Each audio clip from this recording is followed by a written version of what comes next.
So I got to slide in. I have some footage of it on the CNC, but the guy picked it up. He did Optic cut, mill, Cerakote. He already grabbed it. So I'm just gonna do some picture here with some music and maybe voiceover to show you the end product, but just a quick little video.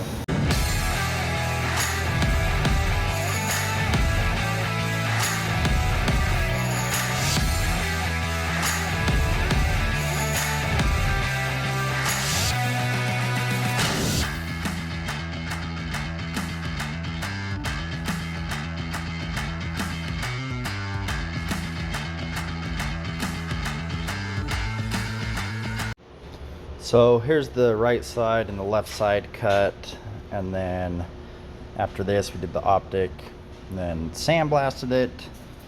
I went a little low on the Optic, probably won't go that low again, but it'll work.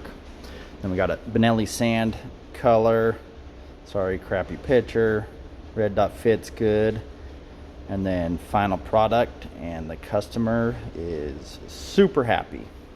If you guys want some stuff done, get a hold of me and let's rock it out.